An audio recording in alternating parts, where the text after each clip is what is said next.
Hare Krishna, everybody. Welcome to this program, Everyday Gita, Daily Gita. Thank you very much. So let us pay our respectful obeisances to the Lord of the Universe, Jagannath, Baladev, Subhadra Mai ki Jai, Nitai Chaitanya ki Jai, Parshuram Bhagavan ki Jai, Vaman Dev ki Jai, Giri Govardhan ki Jai, Panchatattva ki Jai, Srila Prabhupada ki Jai. Let us do the prayers. Om Ajnana Timirandhasya Jnananjana Shalakaya Chakshurunmilitam Yena Tasmai Shri Gurave Namaha Nama Om Vishnupadaya Krishna Prishtaya Bhutale Srimate Bhakti Vedanta Swami Niti Namine Namaste Saraswate Deve Gauravani Pracharine Nirvishesha Shunyavadi Paschatya Desha Tarine Jai Shri Krishna Chaitanya Prabhu Nityananda Shri Advaita Gadadhara Shri Vasadi Gaura Bhakta Vrinda Hare Krishna, Krishna Krishna, Hare Hare, Hare Rama, Rama Rama, Hare Hare. So we are doing the chapter number 2, contents of Gita summarized. And the verse for today is 2.13. Dehinosmin yatha dehe Kaumaram yauvanam jara tatha dehantara praptir dhirastatra namukhyati. As the embodied soul continuously passes in this body from boyhood to youth to old age, the soul similarly passes into another body at death. A sober person is not bewildered by such a change. So this is very important verses of Bhagavad Gita, where Lord Krishna is instructing about the knowledge of the self to Arjuna.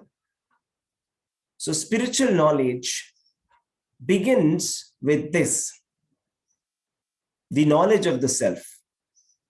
Bhagavad Gita is considered to be the ABCD of spiritual life.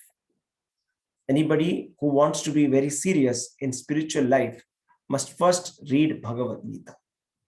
And what is the first instruction that is given by Lord Krishna to Arjuna? You are not the body.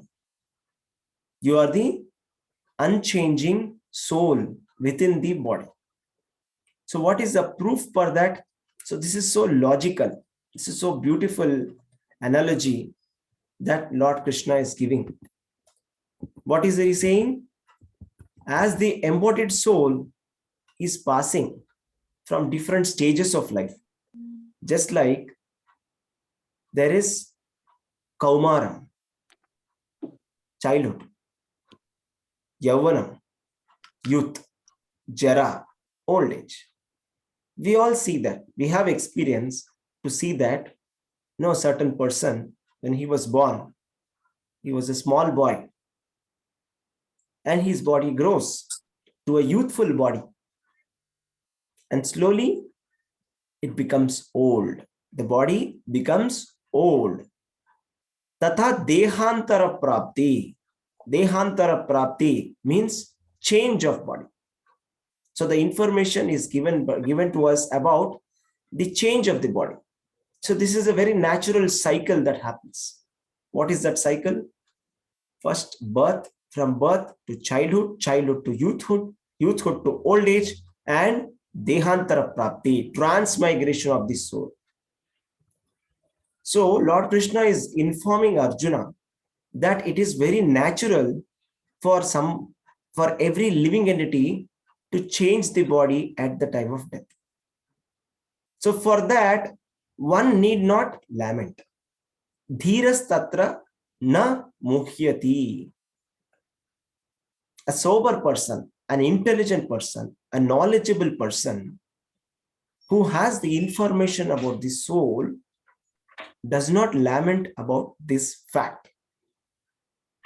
Because such a person knows that the person who has died is not the soul. There is no death to the soul. That is why Krishna said in the previous verse that never was there a time that Krishna did not exist, nor you will not exist, nor all these kings in some future that they will not exist. So what does that mean? So Krishna is talking about the dweller of the soul. Just like if you take a car and a driver, the driver of the car cannot be mistaken to be the car.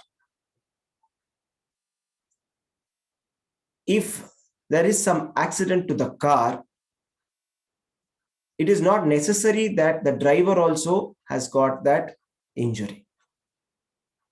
So similarly, driver, just like how driver is the indweller who is driving this car, like that the soul which is there within the body, that is driving the body, that is owner of the body. Okay, so intelligent person must not lament about it. The analogy is very simple to understand, right? We can see this very clearly. We can see that a small child is there, and then there is a body is changing. Every day the body is changing. As per the science also, it is said that once in every 10 years, all the cells of the body completely replace itself. Even the scientists, they agree to this. So if the body is changing, but I am not changing my identity. When I was young, when somebody asked me, who are you? I said the same thing. And when somebody is asking me now also, I'm telling the same thing, that I am so and so. I'm saying that I'm so and so. Or the feeling of me when I was young, when I can remember that, when I was very young, I was doing something like this. I was doing some mischief when I was very young boy, like that, right? Now also I remember, now also I have the consciousness, right, about myself. So does it mean that I am the body, which was what it was when I was a small boy? Was that my body? It was my body, but it was not me. So this is the knowledge that we have to understand. And we cannot get this knowledge anywhere. There are so many universities which are teaching us technology, but nobody is teaching us this technology.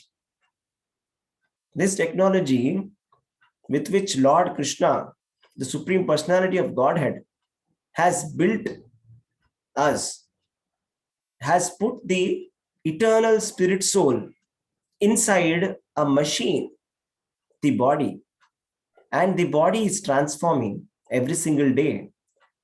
And due to the effect of the material nature, I am recognizing myself as the body. I am mistaking that I am the body. And in that conception of life, a human being is spending all his life. Every decision of his life being taken is based on this assumption, this misunderstanding that I am the body. Just like in mathematics, we write a big formula.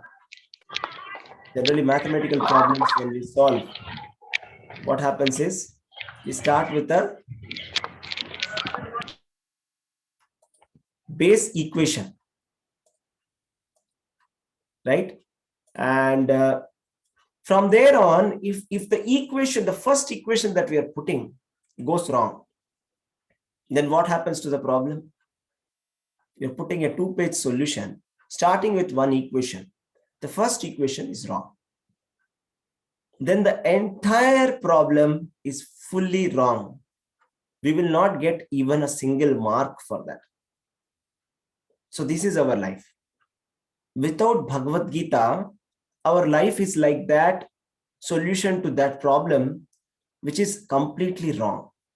Just like writing a wrong answer to a question or addressing some other question than whatever question is being given. Like that, our life, we are trying to solve a problem which is not really a problem. And we are not trying to solve a problem which is really a problem. This is our life. So without Bhagavad Gita, we will completely waste our time in something which is not eternal. What is that? The body. And we are neglecting what is eternal. What is that? The soul. So the information has been clearly given in Bhagavad Gita. What are the characteristics of the soul? How to understand? Very analogies have been given. Now it is up to us to understand that we are not the body. And so when a person understands that he is not the body, there is a certain kind of activity that person will start. Activities of the soul. Until the person does not get this information that he is not the body, he will do activities of the body. Maintenance activities, basic activities, they are common between the liberated soul and the conditioned soul. But the difference is that a liberated soul focuses on this spiritual activities. His nature is fully spiritual. But a conditioned soul completely neglects the spiritual activities. Right? So just like if you have a nice car and every day you wash your car very nicely, but you don't give food to your driver, the driver will become thin and he may even die. So like that, if we do not give food for our soul, it's very dangerous. This is called spiritual suicide. And what is the food for the soul? Food for the soul is loving God. God consciousness is what enlivens the soul. That is what feeds the soul. We get happiness only from Krishna consciousness. And the so-called happiness that we are getting is from the senses. It is called the bodily happiness. The bodily happiness is coming from these senses. And just like the body, the happiness derived out of this body is also temporary, fleeting, and having different kinds of problems associated with the happiness. So whatever happiness you may think of with respect to the body is actually a problem. It is not actually happiness at all. So also there is here in the mention of the Prabhupada purport, it is being said that the Mayavada theory tries to say that the soul got divided from the Supreme Soul. And now it will have to go and join back with the Supreme Spirit Soul. That is not possible, because in the Bhagavad Gita, in the coming verses, we will see that soul cannot be cut into pieces. It is unchangeable. And Krishna also is telling, neither I was not there, nor you are not, will not be there in the future. In the past also, you and me were there. In the future also, you and me will be there. That means Krishna is the super soul. Arjuna is the living entity. Always these two will be there. Right? So we are the part and parcel of that whole. Right? But still, we have to understand that this soul is a small fragment of the Supreme Spirit Soul. The way we can understand the difference between us and the Super Soul is, if you see a reflection of the sky during the day, we can see sun reflected. And during the night, you can see moon along with the stars. Right? So if you see the reflection, you can see that there is one moon and many stars. So this one moon or one sun is Paramatma. Right? Eko bahunam yo vidadati kaman means there is one singular person who is maintaining the plural. There is one supreme personality of Godhead, Krishna, who is maintaining all the living entities. He is not affected by material nature. He is not affected by Maya. How is it possible that God can be affected by his own Maya? If God gets affected by his own Maya, how can he be called as God? That means there is something more powerful than God. That is his Maya. Then Maya becomes the God. So this is a false theory. Just like if there is sunlight coming from sun, the sunlight which is originating from the sun cannot cover the sun. It is originating from the sun. Like that, we have to understand this. So today's verse is about this knowledge of the soul. It's very important for us to understand that we are not the body, and we should start doing the activities for our soul, the activities which will help us for the dehantara prapti, for getting a next body. We now getting the next body is certain. Whether material or spiritual, it is certain that we are going to get another body. That is, nobody can escape that. Now, given that, how do we ensure that we get a spiritual body? If we don't ensure that we get a spiritual body, we will get another material body of suffering. Not just one, but repeatedly we will get that. And if by our misfortune, if we fall down to the species of animals, then the time for getting another human life will be some millions of years. So that will be a very big opportunity lost. So we must take this information from Bhagavad Gita and become very alert and follow the instructions of Lord Krishna and follow this Krishna consciousness very carefully. Hare Krishna. Thank you very much for joining. If you have any questions, we can take them up now. Hare Krishna, Prabhuji. Hare Krishna.